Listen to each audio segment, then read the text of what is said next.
Saudi Arabia and Pakistan just landed an unexpected bombshell with a joint strategic defense agreement.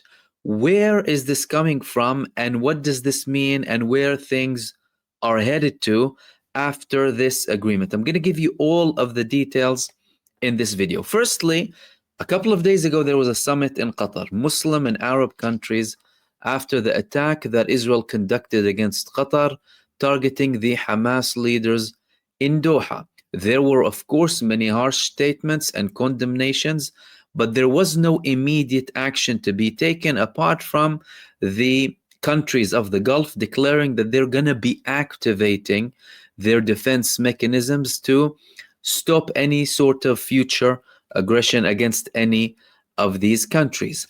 Pakistan, at the time, that was represented by its leadership and with senior figures from the defense establishment in Pakistan, said that they need an Islamic NATO.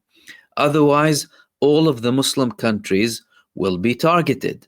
But no one expected Saudi Arabia to be the first country to be participating in this agreement, to be a representation to what's coming next. So the declaration came out today, again, 2 days after the summit in Qatar, confirming that the Saudi crown prince was in Pakistan and he met with the prime minister of Pakistan. They both agreed on a joint strategic defense agreement.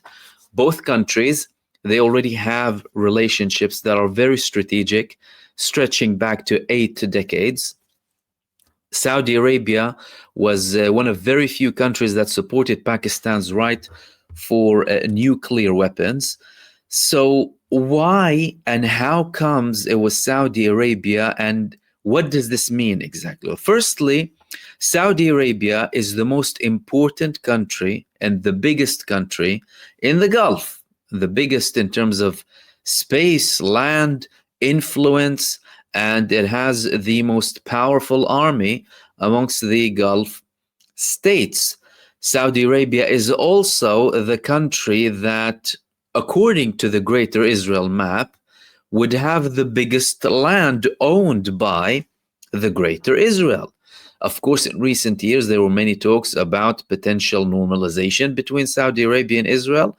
However, the hostilities rose more and more, and Saudi Arabia even started to have more relations with Iran as well. They had a strategic understanding in 2023 brokered by China, but they decided to have an immediate defense pact with Pakistan. Why? Pakistan is a nuclear country.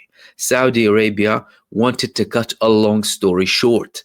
They could have had a strategic pact with any other Muslim or Arab country. None of them would have had the level of deterrence that Pakistan would have. Pakistan has Chinese weapons that proved to be very effective in their recent war with India. Pakistan has North Korean, Russian, American weapons too, a very diversified and powerful army that creates such deterrence. So from a Saudi Arabian perspective, they didn't want to delay things too much, and they came immediately with this strategic cooperation with Pakistan.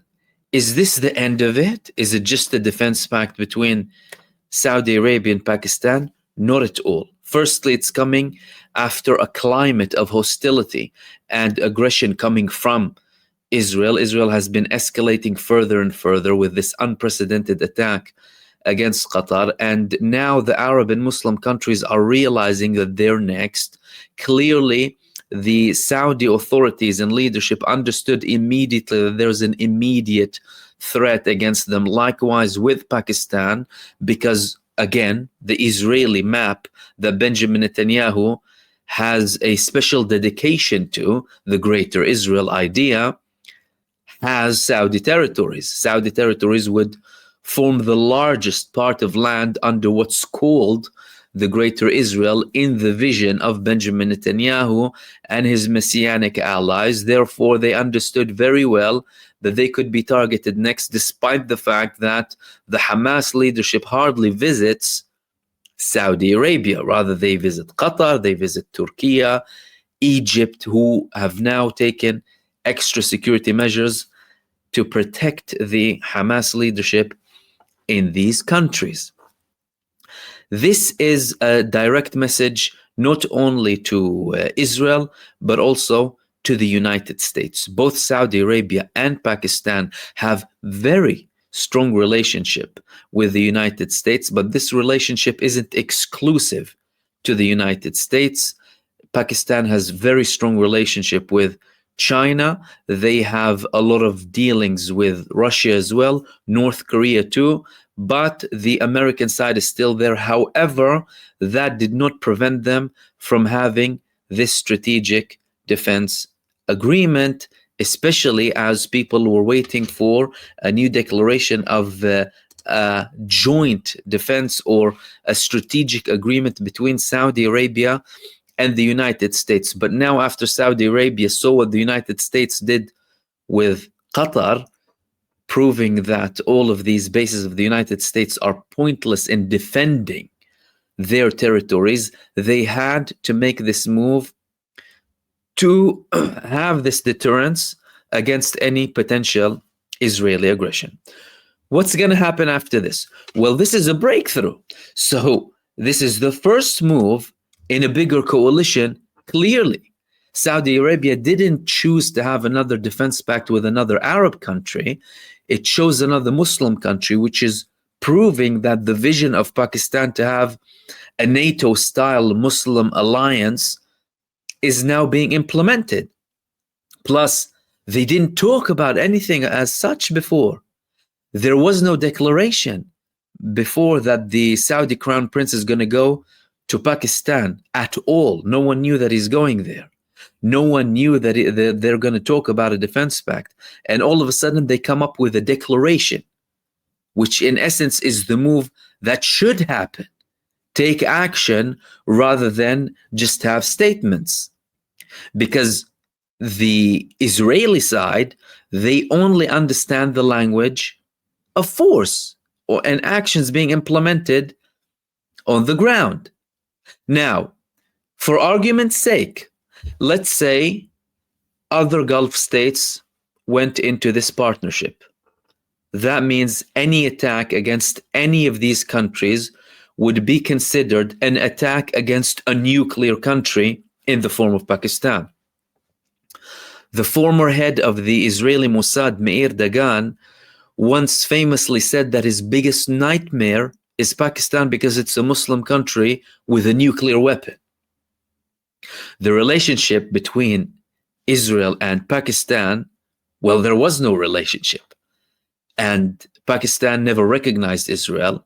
There's always been hostility, but that has only been escalating recently, especially with Israel supporting India in their war with Pakistan, and India using Israeli weapons against Pakistan during their war. This is a game changer. What if Egypt, Turkey, and Iran join this alliance? What do we have? We have a group of countries that simply cannot be touched. And if they are touched, then that's it. Because that would be technically a declaration of war against all other countries. What if Syria joins? What if Lebanon joins? And later on, Yemen joins? What would happen then? What would Israel do? And the bigger question is, what if the state of Palestine joins this alliance and defense pact? Saudi Arabia has been leading the campaign to recognize a Palestinian state. And although we're talking about a state on less than 30% of all of the occupied Palestinian territories, it would be a state, it would have sovereignty, it would have the right to have an agreement with whichever country it wants. Would that be recognized as an attack against all other countries? And if so, what would be the response? Clearly, there's a lot happening. And this clearly stopped being just about talk. This defense pact is a strong message against Israel. And the fact that Palestinian statehood, although it's not necessarily going to immediately stop the genocide, was worrying Israel that much, has clear links to potential deals that can happen in the future in the form of defense pacts that would ultimately protect this Palestinian state against any Israeli aggression. This is a new reality. Now, in the short term, now, there's still a genocide happening in Gaza. And the priority is to stop that genocide. But all of these developments that are happening with the ongoing Israeli barbarism is hinting that something even bigger is coming ahead. In the past couple of days, there were even more escalations coming between Israel and Turkey and Israel and Egypt. More senior Israeli figures are saying that Turkey is next after this attack against Qatar. Egypt reduced its security cooperation with Israel in Sinai. They're putting in forces without letting the committees involved in closing the gap between them and the Israeli side, primarily led by the United States, about any moves that they're conducting in Sinai under the excuse that this is our territory and we will do what is suitable for us, and that is it. We're not going to even inform anyone with any military move that we conduct in Sinai, as confirmed in the Camp David Accords. This led Benjamin Netanyahu to reconsider the whole deal that they had planned with Egypt, worth $35 billion, to export gas that Egypt urgently needs. There is no trust whatsoever. And Netanyahu is completely losing his mind. He's losing his mind and he's leading Israel to an even greater war. And the message is clearly moving the other Arab and Muslim countries to start taking action finally to at least protect themselves. I mean, the main thing though out of this is we hope that it will ultimately be productive for the Palestinian people.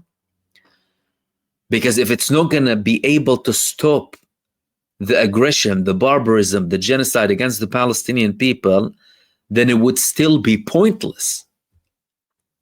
However, judging by what Israel is doing and judging by how rushed this move was, just 2 days after the summit in Qatar, clearly things are going towards more escalation, and it would only be a matter of time up until the next big explosion happens.